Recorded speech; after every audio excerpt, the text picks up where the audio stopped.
Hi, thank you for joining us today. My name is Kimberley Duff, and I am the current president of Psi Beta National Honor Society in Psychology.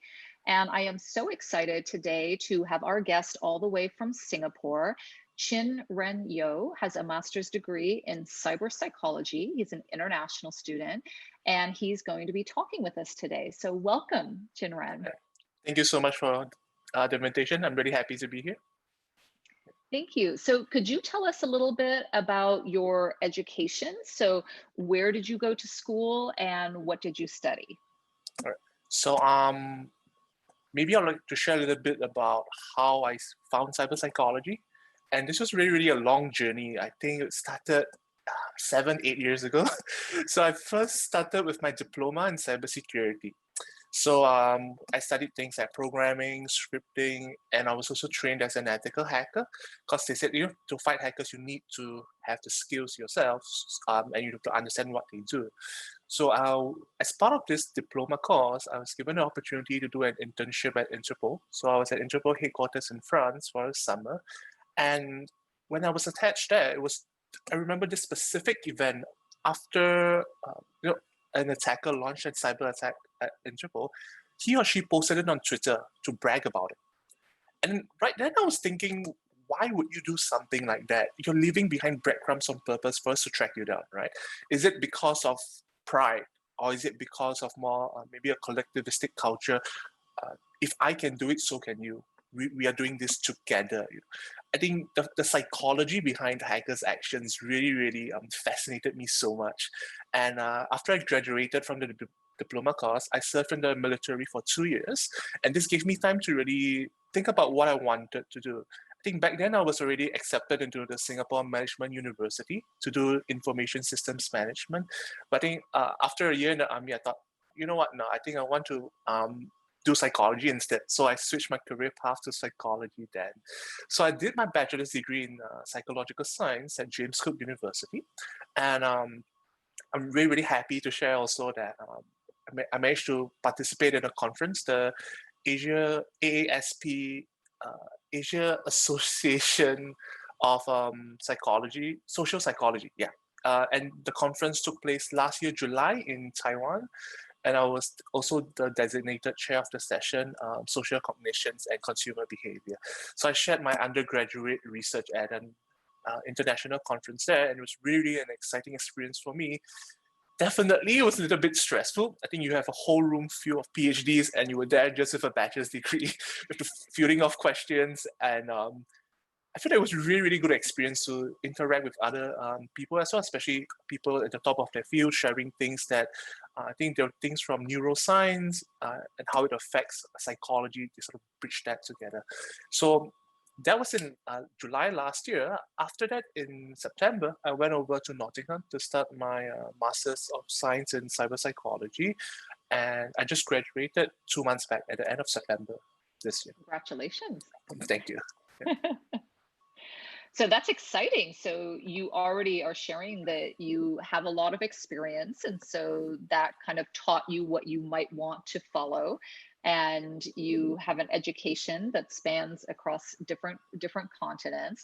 So we're talking about cyber psychology, and at least here in the United States, a lot of people might not know exactly what that is. So could you maybe give us a definition or explain to us what a cyber psychologist does and what cyber psychology is? Sure. I think for the definition, let me use BPS's definition because I think it's the best ones. I can't really paraphrase it. So I'm just going to read it out. I have it here. So cyber psychology is a scientific interdisciplinary domain that focuses on the psychological phenomena which emerge as a result of the human interaction with digital technology, particularly the internet. So I think in short, how I would like to explain this to the layman is it's a study of how emerging technologies affect human behavior. And I think cyber psychology itself is really, really highly multidisciplinary in nature, given technology is ingrained in our lives wherever we go, right? Regardless of shopping, exercise, healthcare, technology is involved. And this is really where I feel cyber psychology is highly relevant in today, especially during COVID, everyone is locked down. We're really, really, really dependent on technology to communicate with each other, to work, to study. So I feel that cyber psychology highlights so many different areas, and it's just so exciting to see the many different applications, the possibilities out there right now. So to give maybe a few specific examples, first there's the field of gaming. So I game a lot. I love to game since a young age. So there are these things called freemium games. Basically, it's a free game which offers premium add-on paid services. I think the more popular one is Pokemon Go. It's free to download on your app. You go around catching Pokemon. You're able to buy Pokeballs or berries at a price if you run out of these resources. So freemium games, the psychology of freemium games is a huge market there. Pokemon Go earns 2 million USD from the Apple Store in the United States alone every day. And I think as of start of November, they officially made 1 billion USD already in revenue. Wow. So we're talking about these games, although they are free to play, there are psychological elements inside specifically geared to encourage you to spend. We're talking about positive reinforcements. I bombard you with a lot of free gifts every day, come play. And talking about the concept of free pain. Often these freemium games, they offer a cap. You are unable to get the resources you need in a single day. You have to. They put a cap on that to make you feel like, I need this, right? I really need this. Maybe I need 20 water crystals to upgrade a unit, or I need extra Pokeballs to catch a Pokemon. And to get rid of this free pain, you can pay for it, right? So even when you choose to pay for it, a lot of games, they have layered currency. So you notice that maybe to get this crystal, you need to buy gems within the game. And with 20 gems, you can buy 100 crystals. And some games even have multiple layered currencies. This is just to show you, like, you're not spending $100, you're spending 20 crystals. And just to encourage you to spend more and more and more. And also, they have this random reward mechanism known as loot boxes. Loot boxes, so basically you open a box and random rewards will come out. There will be more desirable rewards, of course, that comes out at a rarer chance. For freemium games, these loot boxes, the rewards inside often gives you a competitive edge over others, just to really encourage you to spend more and be able to progress through the game faster. Loot boxes exist in fully paid games as well, such as Overwatch and Rainbow Six. So these games, you pay maybe 60 USD for it, and it's not a subscription base, it's a one-time payment. And loot boxes, in this case, we call it cosmetic, purely just to make you look nice. They don't give you additional speed, power, or endurance, or armor. So I think research in this area will be really, really crucial, because although we sort of understand how these freemium games works, not all freemium games are successful. And you're going to wonder why, right? If there's time-tested formula, why are games not successful? Definitely there are other factors such as gameplay, game style, art style, the audience, the events that they sort of they have crossover events with other games or anime. These are certain things that you can offer as a cyber psychologist when you enter maybe a game design team. So another area I'd like to share, this is more closely related to my expertise, which is cybersecurity. So when we talk about cybersecurity, there's been a shift from targeting just the computers. Nowadays, people are targeting the people behind the computers. So phishing attacks, there are, I'm sure all of you would have received like emails saying that your account has been compromised. Please reset your password now.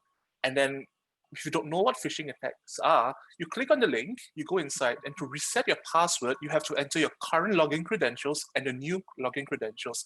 And attackers will then get your login credentials from there and gain unauthorized access to your accounts. And that's where identity theft or theft of maybe money occurs. So phishing attacks really depends on the human factor of cybersecurity. And I think from my experience with penetration testers out there, which are the white hat hackers, they're on the good side. They all agree that the human factor is the weakest link of cybersecurity because human behavior is really unpredictable. Despite having cybersecurity awareness training workshops, in Singapore, we have posters all over, we have hotlines, to call. If you're unsure, you can just check. We don't want you to give your bank login details away so easily. people still make these mistakes, and you'll be wondering, why is this so, right? So from a psychological perspective, maybe just one example, we have a limited cognitive resource to make decisions every single day. So especially if you are facing a very, very stressful day, you're forced to make so many decisions. You see an email come in, that cognitive resource is already depleted.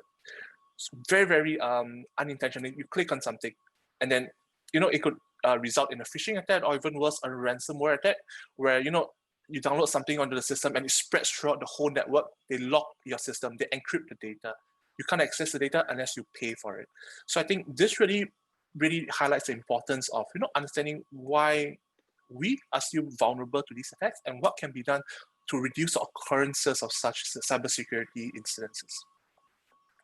Thank you. So this is really fascinating, because I think for many of us, we might assume that cyber psychology is related just to hacking, right, and breaches of security. So it sounds like that's part of it, right? And then you've got this other component, which is gaming. But hearing you talk, Quan Ren, you can already hear the psychological theories that come through, right? So we've got operant conditioning, right, from theories of learning. We've got social psychological principles and social cognitive principles. So you can see how an education in psychology would be able to apply to this field. So what are job opportunities looking like for people who have training in cyber psychology? Of course, it's hard, during the current COVID-19 situation, but what type of jobs might somebody with a degree in cyber psychology, where might they find themselves working? So other career fields are just so many. Let me think of, okay, so maybe social media, right? This is really, really relevant everywhere. Social media research has found that, although it's originally created to connect individuals from everywhere in the world, it's been used for malicious purpose as well, such as people organize riots through Facebook groups, perhaps, or their hate groups. Or on the flip side, people find like-minded individuals, and maybe, if you're suffering from depression or you have recovered from depression and you want to help others going through the same thing, there'll be groups specifically for that. And you can join it, you can find your own online support group. And this is really, really crucial for, especially now, we can't really go out to integrate with other people. And this still offers an avenue there for us to really, link and to connect with other people suffering from the same condition, right? So I think social media management is one thing, or research into this area, how individuals use social media. I think Facebook and Twitter and TikTok, they're really, really interested in the user experience. What can be done to improve what we already have, or if individuals found a way to use our services, our products in a way that we did not intend it to be, especially for malicious purposes, what can be done? So there's an area there with social media. There's, of course, online dating as well. We're talking about maybe algorithms to match people, right? How do they do it? We don't know. Everything is kept top secret, right? But definitely not everyone gets matched on these. So we're wondering why. Are they matching on personality traits, on beliefs, on maybe ethnicity? We don't know. So maybe we could enter this as well to figure out, is there a way cyber psychology can help this dating website? On the flip side, online dating romance scams are really, really rampant. Through these apps, I think you connect with someone, you think that they're genuine, and then when they start asking you for money, this is really like, it might be a foot in the door technique from social psychology. We ask maybe for $50 first, and then it's fine, $50 is nothing to me, and then it amounts to $5,000 in a week. So there's specific models on these sort of romance scams, especially applicable in cyber psychology, because it's taking place in the cyber world right now, right? In through your phones, where you have pictures, you have videos, and everything to really bring out more, I'll say, elements of temptation there. And also, you have clinical applications, definitely, of cyber psychology. We're talking about virtual reality therapy. So virtual reality is used to maybe treat individuals suffering from social anxiety, phobias, or post-traumatic stress disorder. For example, if you have a phobia of entering a lift, right? I think some individuals, they are afraid that if you enter a lift, you might get chopped into half, or the ground might just split open, you fall down. It's difficult to find a lift that no one is using to really practice, or to help them get through this phobia. So virtual reality can replicate this. and it just brings this clinical applications much easier way to be delivered, and especially for PTSD. I mean, military veterans, right? Again, you can't really replicate a war environment out of nowhere. I think virtual reality helps bring this as well. Definitely, it's not exactly the same, but at least it helps emulate the environment. And of course, moving away from that, we have individuals in high-risk jobs such as firefighting, right? Maybe riot police, and to really get them prepared, you need to make sure they're psychologically fit for it, right? You'll be able to react under pressure, under a lot of stimuli around you. So I feel that this is something that virtual reality can help as well. I have a classmate, she's American. She applied to NASA as well, because we're talking about virtual reality in space and the psychological testing and stress testing there. So definitely there are huge applications there. And another one I can think of is the concept of gamification, which is adding gaming elements to a non-gaming tool. For example, learning. I think Duolingo, very popular language learning app, uses gamification to encourage individuals to progress more, to learn the new language. They include things such as the progression system, badges, milestone achievements, which you can share on Facebook or social media, and to make it feel fun, like it's a game, right? And the more badges you obtain, it reflects a higher proficiency you have, maybe in vocabulary or grammar, and from there, it encourages you to use the app more to learn a new language. So you can see cyber psychology is highly multidisciplinary. I think something to highlight though, if you type cyber psychology on a job search, you will not find anything there. Just for a few reasons, cyber psychology is still very new. When I first started last year, I believe only 3 universities in the UK were offering it at master's level. This year, I saw 5 already. So it is growing, and they're offering it at undergraduate level as well. I think I saw one course maybe in New Jersey Institute of Technology in the US, offering an undergraduate course in cyber psychology. It is definitely growing, but you have to be really aware that people may not know what this is, and because they don't know what it is, they may tell things that you may be ready, but the industry is not ready for this. Or we are looking for a specific role, and we think there's a gap between what you can offer between what we want. So when these are some obstacles that you will face. However, because nobody is doing this in this field, when it takes off, and I really believe it will take off exponentially, you'll be a leading expert, you'll be a pioneer in this field already. And it's just so exciting to think about, as I mentioned, so many applications there, right? When it hits off, people are looking for cyber psychologists, but there are not many out there. You'll be like, hey, I have 2 years experience in this already, right? And although my experience maybe for me, it was in cyber psychology, I'm trained in quantitative and qualitative research methods. I can jump into user experience, definitely. I can jump into gaming. I game my whole life anyway, right? You can jump into so many different fields because you are using this technology every day. You can't say that I don't have experience with social media, right?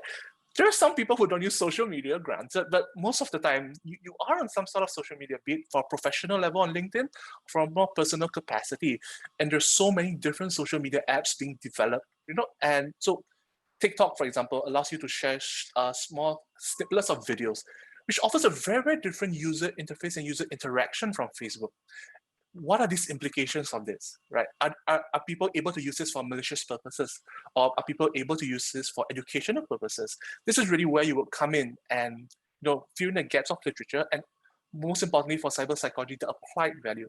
So we understand this. How can we apply this to help individuals or to help the organization? So there's a huge potential in this field. I'm really excited to see how things will progress within the next few years. Well, I'm excited too. I didn't realize there were so many applications. I'm proud because it seems like there's a lot of theories coming from the field that I'm in, which is social psychology and social cognition.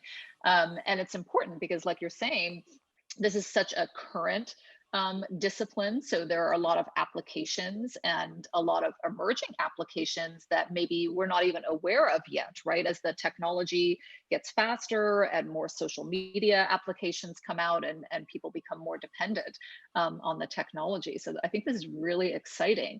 So, as you mentioned, there are not that many colleges that offer degrees in this field.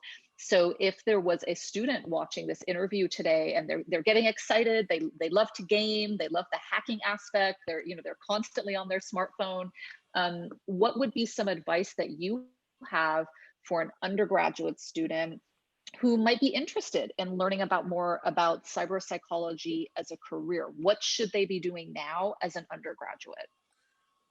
So first, if the students are looking for a complete list, I think there's one available on the British Psychology Society. Just Google BPS and cyber psychology. There's a whole section here on undergraduate and postgraduate courses, and this is worldwide. It's not only limited to the UK. So just off the list, I can see for undergraduate, yeah, it's the New Jersey Institute of Technology in the USA. They offer a bachelor's in cyber psychology. Otherwise, if you're currently already in a bachelor's course doing psychology, what I think is be more open to the different possibilities of what psychology can do, especially the applied value. Often when you mention psychology to other people, the first thing that jumps to mind is clinical psychology, right? This is how it's represented in the media anyway. And I think the more you don't stand firm on your ground, like no, this is not clinical psychology. This is really the applied value is very business oriented. There are clinical applications, but this is not what I do. I have to really stand ground on that. And also, I think a question that was asked from my previous guest lectures was, do I need programming skills, right? Do I need the technical skills behind? Because it's cyber after all. No, you do not. It'll be a bonus if you do. Maybe for example, for me, I was trained as an ethical hacker, so I do know how the hacking occurs on a technical level. But the individuals being affected by it, the majority of us, we don't know these technical skills. Right? Therefore, I think it's not really important to know it, but it'll be good to know if you do. But also be open to learning new things, especially, let's say if you want to go into user interface and research, you need to know what the software is about. So I was just speaking to a former colleague of mine. She works in Unity right now. So Unity is a game development engine. So 50% of the games out there uses Unity right now. I tried it out. It's definitely not easy to learn. A lot of buttons. It's like learning Photoshop from scratch. All the more there's potential. Like, is there a way to make it easier for users? Right? And it's just where I come in as a researcher already. So I'm not sure if this is the same in USA, but in Singapore, at least from the university that I attended, qualitative research methods were not really taught. The strong suit of my university was quantitative. So I do feel that qualitative is very, very important, especially for user interface research. Or for my case, when I did researches on pen testers, there are not a lot of that out there in the world. So qualitative research really kicks in to really capture the experience when you're doing this the process of hacking. So if you can pick up both quantitative and qualitative research skills, I think that would be a great help. And other than that, there are other research groups dedicated to cyber psychology, which you can join maybe as a capacity of a student to keep yourself updated to see what's going on. And most importantly, have the critical thinking mindset, have a curious mindset. When you see new news involving technology, think about, all right, how can psychology explain this, or how can psychology create this? Are there any theories that I learned that could explain this phenomena? If there is, and it's in the cyber context, there's your opening to cyber psychology already. That is really good advice. And from what I'm hearing, Quan Ren, it sounds like this is also kind of an interdisciplinary area. So you're taking your skills from psychology. I understand you have experience as a white hacker and working with Interpol, but maybe for other students that don't, they could still primarily get their training in psychology and then work with people who are in those other fields as well. Correct. Some of my classmates in Nottingham Trent, they study sociology. So it need not really be psychology, but I think it would be better if it's rooted in social science, because cyber psychology is still a psychological discipline in its core. And we talk about cross-disciplinary areas. Definitely there's maybe for cybercrime, cyber criminals, right? Maybe individuals on the dark web, which is like an online black market where you can sell, like, you can literally sell people there, right? So it's really a black market for criminals to go to buy weapons, body parts, assassination attempts. This is crossover with that with psychology and forensic psychology already, right? And this is the cyber psychology element, or even criminology. So there's just a limitless amount of application here, again, because technology is involved everywhere we go. So really just, it's important to keep an open mindset and a welcoming mindset that, hey, this is cyber psychology. Oh, that is cyber psychology. And there's just so many areas for research, and then afterwards, all application as well. No, that's wonderful. So that one would assume then there would be a lot of job opportunity, right? Because you could apply this knowledge in so many fields. So I'm thinking, Chin Ren, as you talk, you have a lot of different experience in different areas in different countries and working with different organizations. And if I remember, you speak multiple languages. Could you maybe share with our audience what has been your experience with an international education? Do you think that this has provided you with more insight and more opportunity about psychology and cyber psychology, studying in different countries? And would this be something that you would recommend to other students? I would definitely recommend it if you have the opportunity and the resources to really explore education paths overseas. I think first and the most important thing is the exposure for cultural differences. For example, in Singapore, we're an Asian society, so there's a strict power distance between lecturers and students and your superiors. Whenever you address your lecturers, it would be Doctor Who and Who, Doctor Who and Who, right? When I went over to the UK, they didn't like this at all. They prefer to call them by their first name. So it would be like, I was not used to it at all.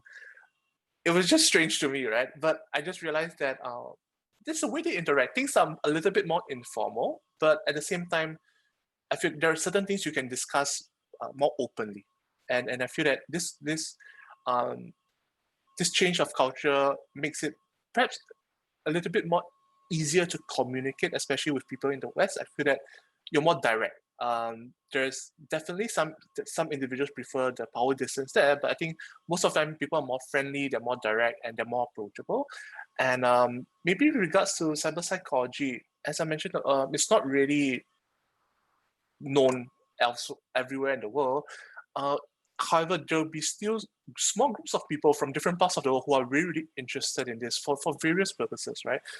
Maybe like Facebook, Twitter, all originated from the United States. I do feel that the United States would be a really, really fertile ground to explore career opportunities there. So many different things are being developed there. But maybe if you move to Japan, they have a different take on technology, right? Maybe they're focused more on robotics or gaming or nanotechnology, that sort of thing. Again, as long as it involves technology, cyber psychology can kick in as well.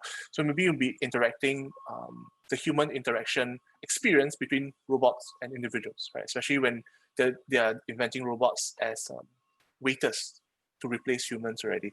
So international education definitely exposes you to so many things that you were not aware of, and you weren't even aware you were not aware of it. I think that's the thing.